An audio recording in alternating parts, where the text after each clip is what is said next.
Irmãos queridos, eu quero cumprimentá-los com a graça e a paz do Senhor. Estou muito feliz de outra vez estar com vocês, de ter este privilégio de cultuar com vocês. Eu me sinto muito em casa, eu me vejo cultuando em família e por isso eu fico muito alegre no Senhor. É bom ver o progresso da obra de Deus, a boa mão do Senhor sobre vocês. Eu quero convidá-los ao texto sagrado dos Salmos, livro dos Salmos, capítulo de número 1.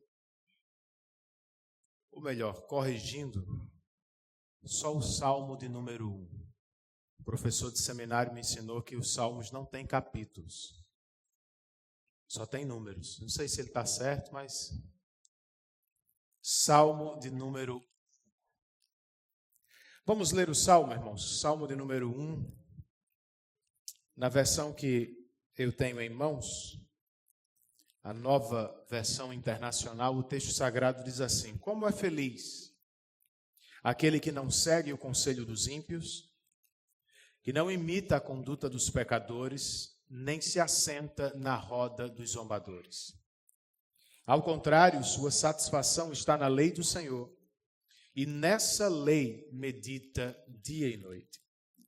É como árvore plantada à beira de águas correntes. Dá fruto no tempo certo e suas folhas não murcham. Tudo o que ele faz prospera. Não é o caso dos ímpios. São como palha que o vento leva.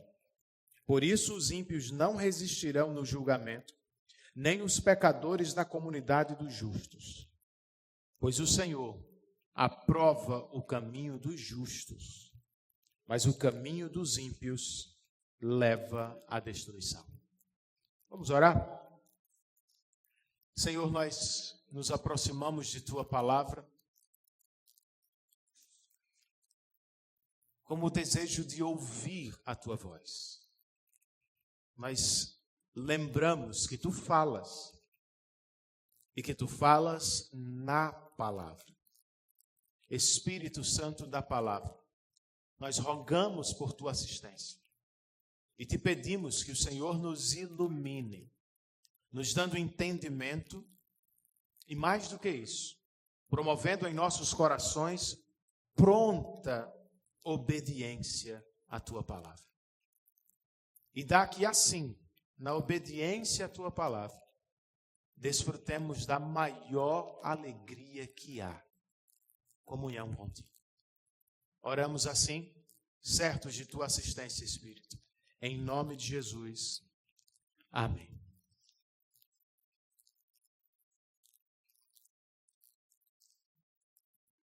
Como todos devem saber, este é o livro das orações do povo de Deus. Curiosamente, porém, o livro das orações do povo de Deus não começa com uma oração. Ele começa com uma orientação para quem quer orar. Por essa razão, o Salmo 1 é melhor definido não como uma canção, não como uma oração, mas como um texto de sabedoria. Nas palavras do estudioso Derek Kidner, sem dúvida, o Salmo 1 está aqui como uma espécie de porteiro. Ele é o porteiro que guarda a entrada daqueles que querem se aproximar de Deus para orar. Ele tem razão, irmãos. Eu concordo com ele. O livro das orações não começa com uma oração, mas sim como uma instrução. Por quê? Porque no relacionamento com Deus, nós não falamos primeiro. É o Senhor quem fala primeiro na palavra. Nós não podemos simplesmente começar a orar e falar. Para começar um relacionamento com Deus e para desenvolvê-lo durante toda a vida cristã, primeiro, ou antes da oração, nós precisamos ouvir a voz do nosso Deus. Então, se você quer se aprofundar na vida cristã, se você quer ser fortalecido na vida cristã, se você quer ter uma vida de oração mais constante, a orientação do primeiro salmo do saltério é: priorize a palavra de Deus. Pastor, o que é que significa na prática priorizar a palavra de Deus? Segundo este salmo, em primeiro lugar, significa viver com o povo da palavra. O salmista abre o saltério como o verso 1. Como é feliz. A primeira palavra do primeiro salmo da Bíblia é uma promessa de bênção. Ser feliz, no sentido bíblico, significa ser bem-aventurado, ser afortunado, ser favorecido com sorte santa. E esta promessa está aqui, à entrada do saltério, para criar expectativa naqueles que querem orar. É como se o salmista estivesse dizendo: vocês querem orar? Então se aproximem de Deus, crendo que Ele pode torná-los felizes em sua presença. É o que queremos viver? Ou é o que deveríamos desejar viver? Sim, mas temos que saber a entrada do livro dos Salmos. E a felicidade do Senhor não é o que todos experimentam. Outra vez, o verso 1 nos diz: como é feliz aquele que não segue o conselho dos ímpios. Como é feliz aquele que não imita a conduta dos pecadores. Como é feliz aquele que não se assenta na roda dos zombadores. As vírgulas, todos nós sabemos, funcionam para diminuir a velocidade da nossa leitura.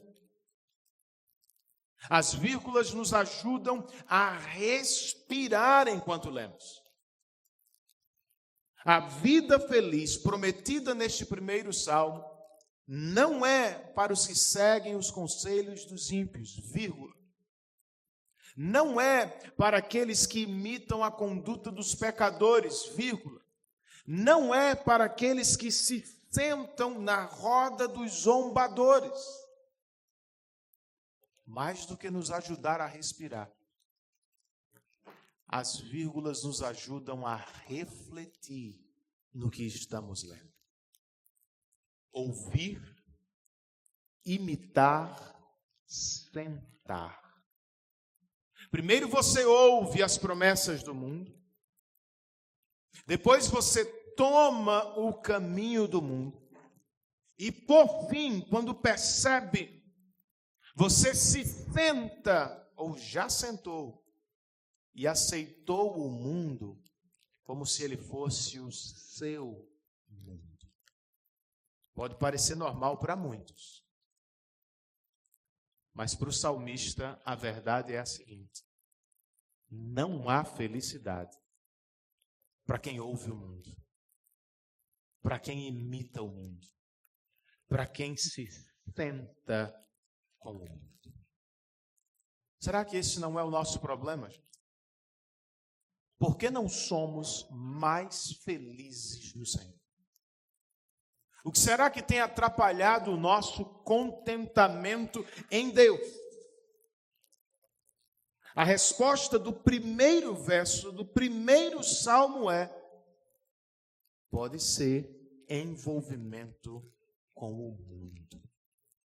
E é bom que se repita o que nós já sabemos.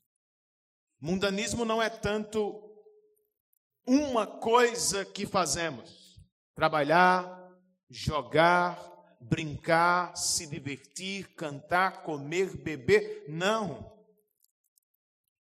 Mundanismo é a mentalidade por trás de todas as coisas que fazemos. São ideais, ambições, sistemas, deuses. Ou vivemos como santos no mundo, ou somos mundanos como os demais. E de acordo com o salmista, esse pode ser o nosso problema. Talvez estejamos mais influenciados pelo mundo do que pela palavra de Deus. Não há felicidade para quem vive assim. Se esse é o seu caso, e eu tenho que confessar, é o meu em muitos momentos. E se você realmente quer ser mais feliz no Senhor, você precisa dar atenção ao perigo de se envolver com o mundo. É um processo. Segundo o salmista, tudo começa pelo ouvir. E a pergunta que precisamos fazer é: a quem mais nós ouvimos durante a semana? A quem mais entregamos nosso tempo? Depois, lembre-se, o processo passa por imitar. Quem são nossos modelos, gente? A quem estamos seguindo? Com quem queremos ser parecidos? Nossos referenciais são os santos de Deus ou os homens e mulheres mundanos de sucesso? Por fim, tenha em mente que este processo de assimilação do mundo nos levará a sentar com o mundo, a viver com o mundo. Outra pergunta cabe aqui: com quem mais dividimos a vida? Com quem mais sentamos à mesa para repartir a vida? As respostas para estas perguntas podem dizer muito sobre a nossa felicidade ou infelicidade. E não tem como ser diferente, gente. O que influencia a mente, não tenha dúvida, tomará o seu coração. O que captura os seus pensamentos também vai guiar o seu coração.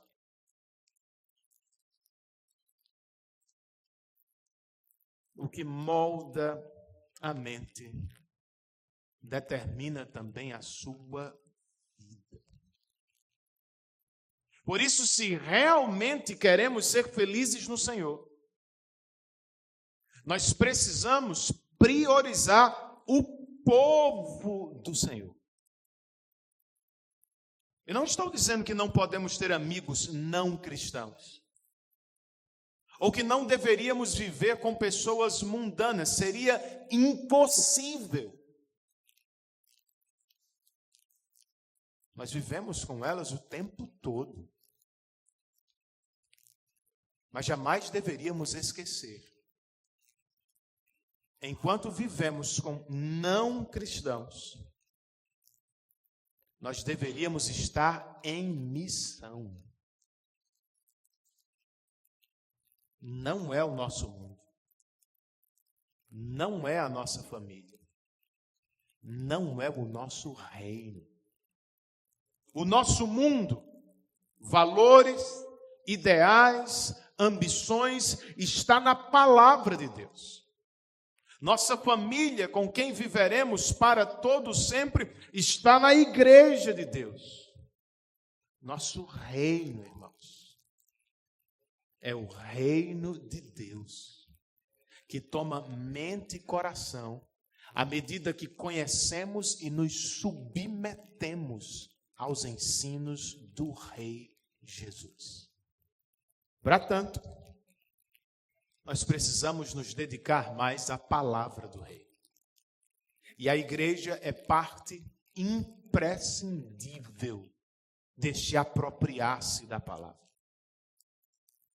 Decida, se você quer crescer na vida cristã, decida viver com a igreja. Resolva frequentar um pequeno grupo. Resolva se entregar, confiar, caminhar com um pequeno grupo de irmãos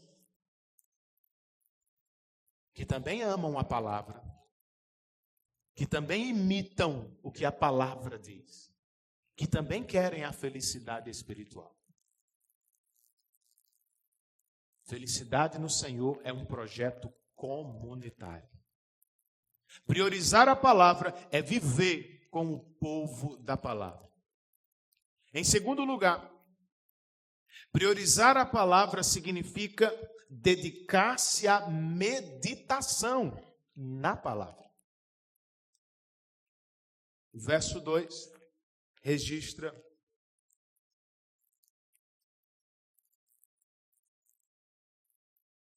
ao contrário, sua satisfação está na lei do Senhor. E nessa lei medita dia e noite. Meditação na palavra. Essa é a atividade com a qual temos que nos envolver, irmãos. Se realmente queremos ser felizes no Senhor. Antes, porém, da ação, prestemos atenção a uma característica da palavra na qual precisamos meditar. A palavra traduzida por lei em nossas versões vem do substantivo hebraico Torá.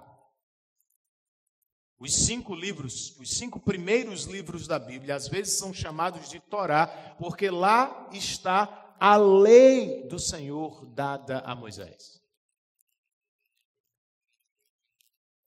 No entanto, o substantivo Torá vem de um verbo hebraico, iará, que significa lançar. Então, eis uma característica da palavra sobre a qual nós temos que meditar. Ela é a Torá que Deus lança para atingir nossas mentes e corações. Agora voltemos à ação de meditar. O que é meditar? Explica um comentarista: meditar é uma ação física que envolve um certo tipo de murmurar e que produz uma forma específica de prazer através do som das palavras pronunciadas. Ele diz, o profeta Isaías usou a mesma palavra para descrever o que o leão faz diante de sua presa. Um leão diante de sua caça e uma pessoa diante da lei do Senhor agem de maneira parecida. Eles murmuram baixinho e depois rugem em prazerosa expectativa que antecede o possuir, que os tornará satisfeitos. Então vejam, meditar é mais do que ler, irmãos. É se aproximar da palavra na expectativa de ser atingido por ela. É colocar-se diante dela com tempo e atenção, desejando se ver saciado, satisfeito no Senhor.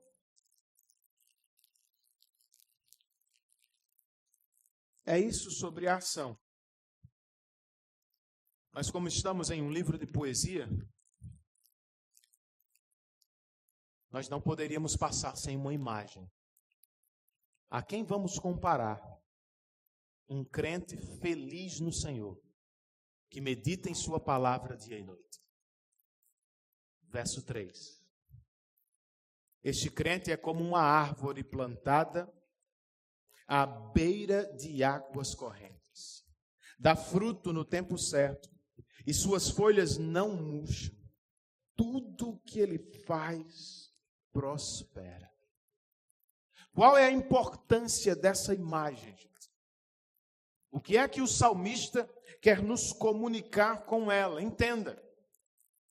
Trata-se de uma poderosa ilustração que convida o leitor a beber profundamente da palavra.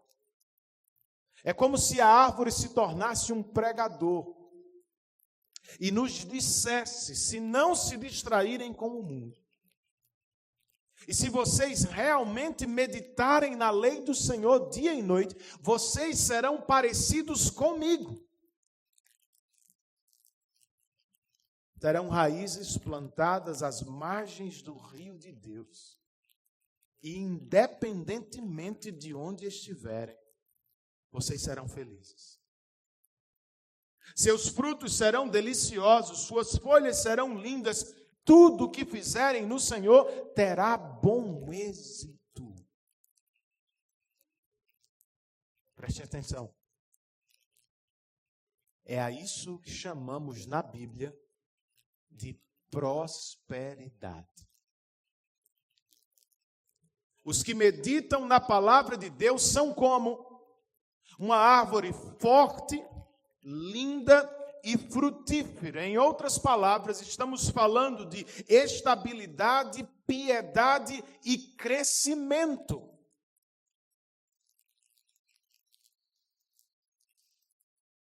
Quanto mais conhecemos a Deus na palavra,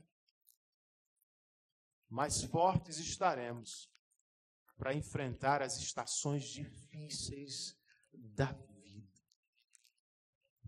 Não é o caso de quem vive distraído com o mundo. Quando os ventos fortes aparecem, eles facilmente são levados como a palha. E a palha, obviamente, está morta. E por isso não frutifica. Não é o que vive quem medita na palavra de Deus. À medida que estudamos seriamente a Escritura, nós crescemos em conhecimento que pode ser repartido. Não apenas nos tornamos mais fortes para lidar com as questões difíceis da vida. Nós nos tornamos habilitados para ajudar as pessoas que sofrem. Pois vivemos à beira de águas correntes.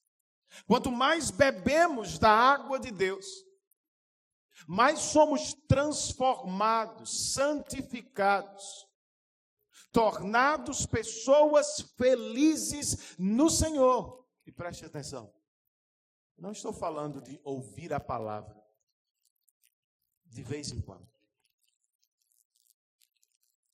Uma vez por mês, algumas vezes por ano.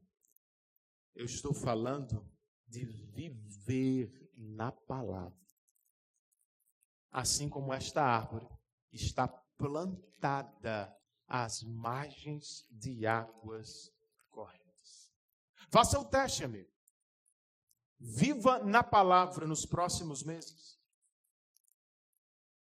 E depois me diga se a sua vida não se tornou mais forte no Senhor, mais feliz no Senhor, mais próspera no Senhor. Certo, pastor, mas como meditamos? A fim de desfrutarmos esta felicidade no Senhor. Antes de qualquer coisa, irmãos, nós precisamos cultivar santa expectativa. E a expectativa é nutrida à medida que oramos quando vamos à palavra. Senhor, é a tua voz. Tua voz é poderosa.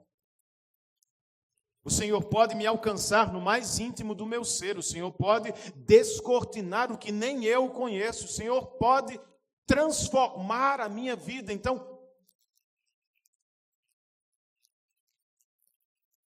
vá à palavra orando. criando expectativas. Eu quero ouvir a tua voz. Antes de meditar, lembre-se, nós estamos falando de meditação cristã e não de meditação oriental. Na meditação oriental, um mantra nos coloca no centro das atenções e nos deixa sem palavras. Na meditação cristã, você passa por um processo racional. Você quer conhecer a voz do Senhor, você quer ouvir a voz do Senhor na palavra do Senhor. Dicas, pastor. Quer meditar? Em vez de ler vários capítulos por dia, eu sei que vários de vocês fazem isso, né? Naquelas leituras anuais. 3 capítulos do Antigo Testamento, 50 capítulos do Novo Testamento, e mais um ano você conseguiu ler a Bíblia toda. Mas você entende? Você desfruta? Em vez de ler vários capítulos por dia,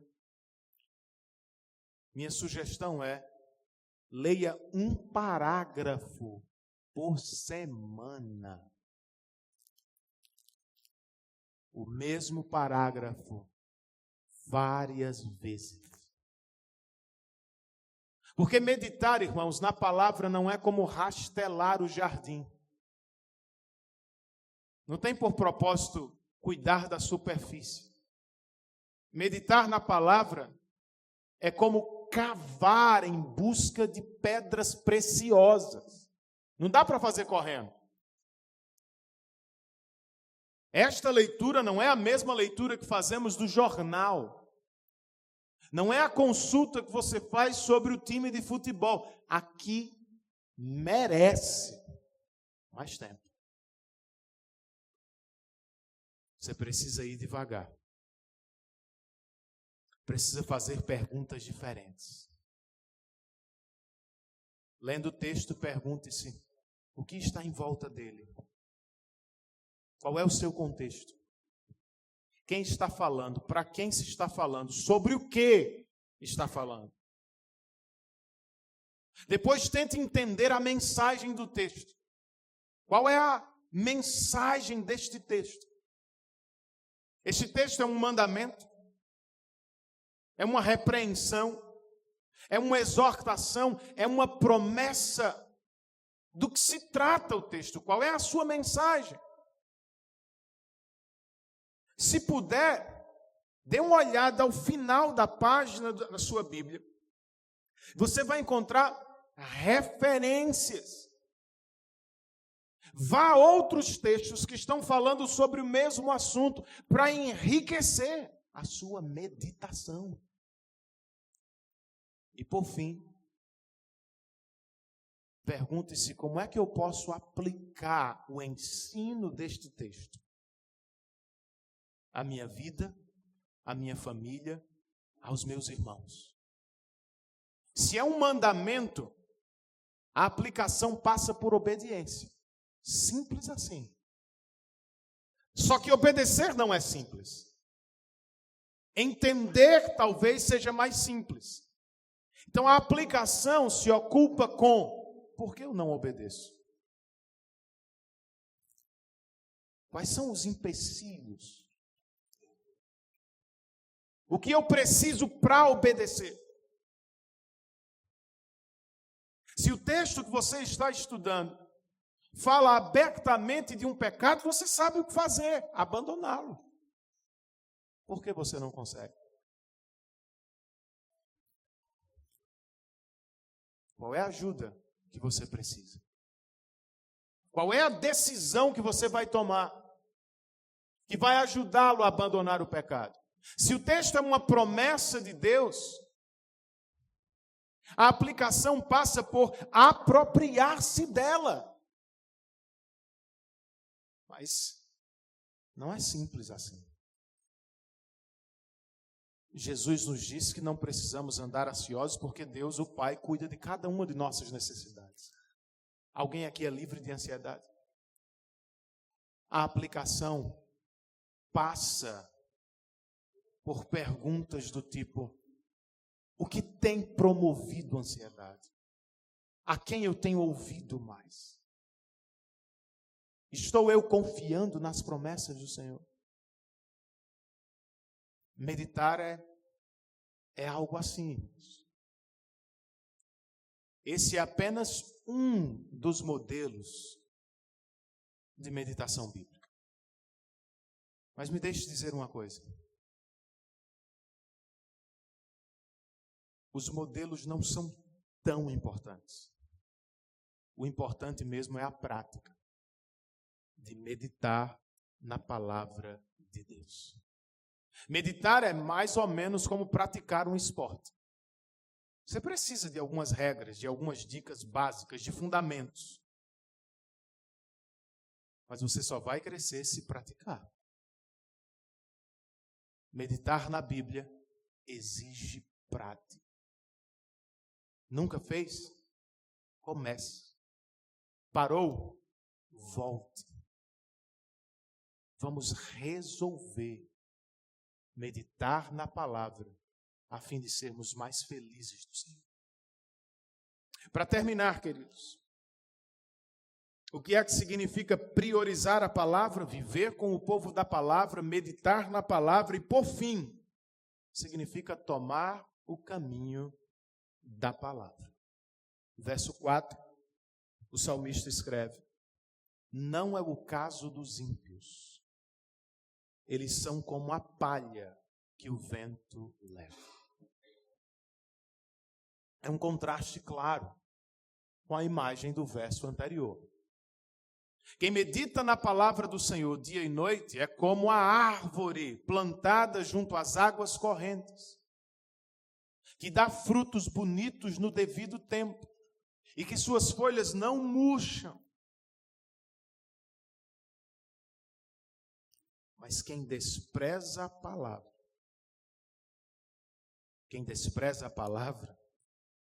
é como a palha que, se lançada para cima, vai com qualquer vento.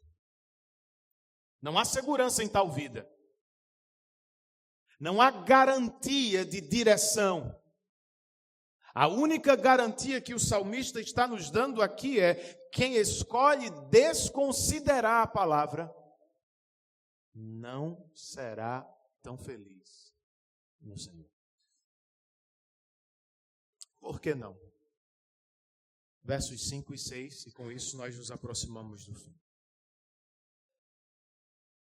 Por isso os ímpios não resistirão no julgamento, nem os pecadores na comunidade dos justos.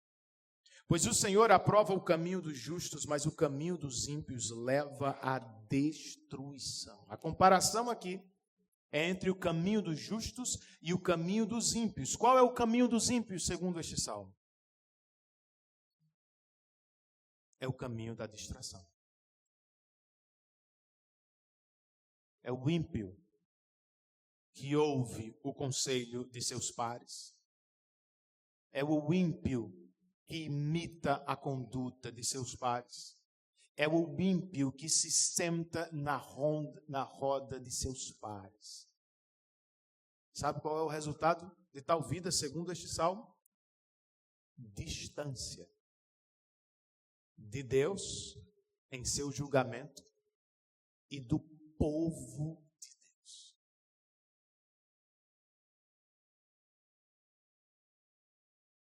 E o caminho dos justos, irmãos, qual é? É o caminho da meditação na lei do Senhor. Qual é o resultado de tal vida? O salmo começou com a promessa da felicidade. Como é feliz! O salmo termina com a bênção da felicidade. O Senhor aprova o caminho dos justos.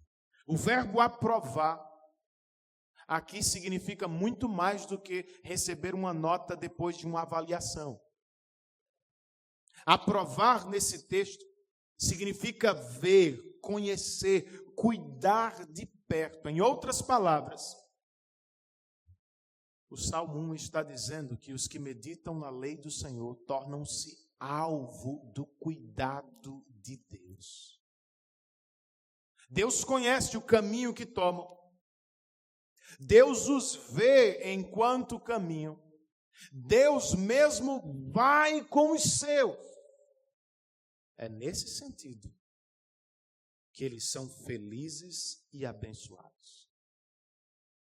O Salmo não está dizendo que eles terão todos os presentes que gostariam de ter na vida. O que o Salmo está dizendo é: não importa o que vocês terão. Deus vocês têm. E Ele sim é o melhor presente que vocês precisam. Gostaria de desfrutar de algo assim? Qual é a grande bênção de se meditar na palavra, irmãos? A grande bênção de se meditar na palavra de Deus é o próprio Deus. Às vezes nós confundimos as coisas, invertemos a ordem. Nós achamos que os melhores presentes de Deus são aqueles que Ele nos dá, ou são aqueles que são materiais. Não, irmão, seria pouco. O melhor presente de Deus, diz o pastor John Piper, é o próprio Deus. Deus é a melhor notícia de si mesmo. A grande bênção, portanto, de se meditar na palavra dia e noite, é que ela nos coloca face a face com Deus. Ainda teremos que passar por dificuldades, enfrentaremos desertos. Mas quem medita na palavra tem a experiência de sentir o olhar do Senhor sobre a sua vida. Ainda está frio lá fora, ainda está muito quente lá fora, mas aqui estamos seguros, protegidos, guardados sob o olhar do Deus que nos ama. É o que vivemos muitas vezes quando meditamos na palavra. Agora, verdade seja dita, irmãos, nem sempre conseguimos encontrar a mesma felicidade na meditação. Nosso devocional oscila, nossa vida cristã também. Às vezes, o próprio ato de meditar se torna difícil. O que é que a gente faz? Ouçam a sugestão do reformador Martinho Lutero. Simples. Volte amanhã e tente de novo. Não desista de ler a Bíblia.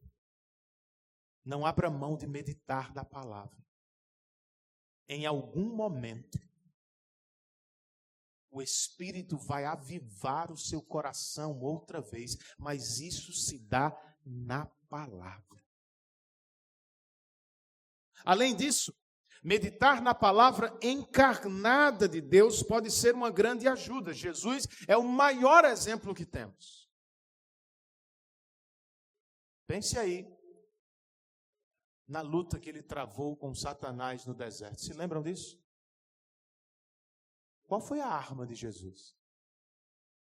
Está escrito. Suas últimas palavras na cruz do Calvário, quais foram? Uma citação do Saltério. Quer passar por horas difíceis e permanecer de pé, irmão? More na palavra de Deus. Coloque tudo o que você puder de Bíblia na mente. E ao longo de toda a vida vai empurrando para o seu coração. Mas vá além. Faça mais. Porque Jesus não é apenas o grande modelo. Jesus é o nosso grande Salvador. Precisamos lembrar disso. A lei de Deus não poderia ser o nosso prazer. Sem Cristo, a lei de Deus seria nossa condenação eterna. Por quê? Porque nós não somos justos, como o Salmo 1 espera.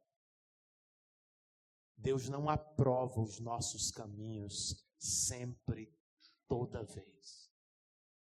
Quem é o justo que Deus sempre aprova? Cristo. E essa é a nossa sorte, é a nossa bênção, nossa felicidade na vida e na morte, na cruz do Calvário. O justo a quem Deus aprova, trocou de lugar com os injustos que mereciam condenação. Quanto mais meditamos nele e em sua obra, mais queremos meditar nele e em sua palavra. Para terminar, não sei se vocês já repararam isso, mas o Salmo 1 termina de maneira parecida como o Sermão do Monte de Jesus. Se lembram do Sermão do Monte? Jesus termina com uma ilustração falando sobre dois homens que construíram duas casas. Uma sobre a rocha, uma sobre a areia. Vieram as tempestades e a casa construída sobre a areia caiu, a casa construída sobre a rocha permaneceu. O que é que Jesus queria ao final do seu sermão com essa ilustração? Que você ouvisse a sua voz.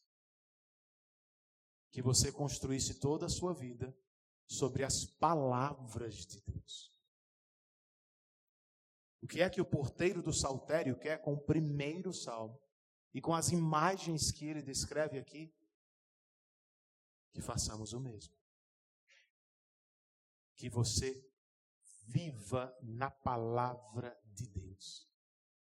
Para que assim você esteja sempre à beira de águas correntes.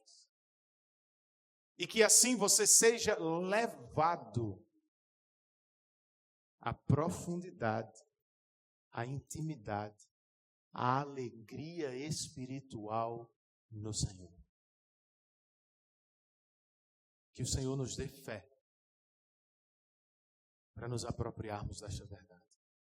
E Deus os abençoe, queridos, em nome de Jesus.